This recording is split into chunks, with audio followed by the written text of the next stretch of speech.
I was having a conversation with someone who I really respect earlier today. And this is someone who came into my life, maybe, I don't know, 2.5, almost 3 years ago. And she's become like a really close friend of mine. And, it's always interesting when you meet someone who, uh, like, kind of has the heart of what you have, like has the interest, but also has the heart. She has a heart for people, and I love people, and so it's always fun to talk to Chrissy because she always has such great insights, and she's so transparent. And it made me think, one of the qualities of leadership that I most admire is that transparency. It's a leader who's really authentic. It's not what I call a poser.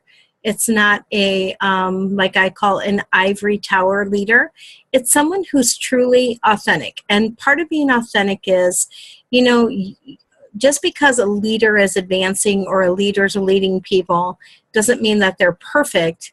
It just means that they're striving to be better, and they're a little better today than they were yesterday, and they're a little farther along the path or the journey of whatever their area that they're leading in, that they're just a little farther on that journey than someone else is who wants to follow them. The reason we follow leaders is because they know more, and because they've done more, and because, just they've achieved more. And it's not an age thing, for sure. Like I'm studying with a leader right now who's half my age, maybe a little more than half my age, and she's pretty phenomenal in what she's really, really good at.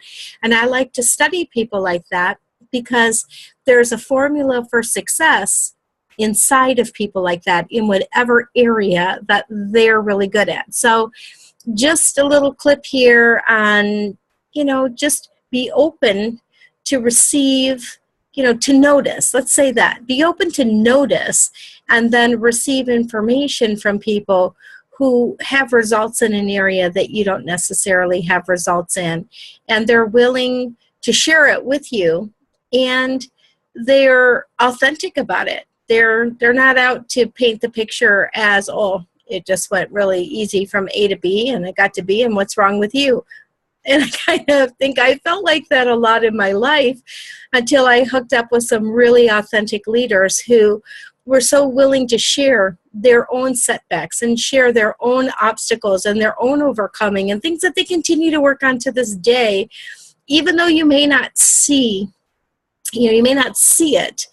It's like equated to something called duck on water. The duck just looks like he's moving across the lake just beautifully, but underneath his little legs are going. And I think that most leaders who are leading people in a direction that benefits the people that he's leading definitely has to be like that duck on water. They're working all the time behind the scenes to make themselves better and to help bring the people along that they're seeking to lead.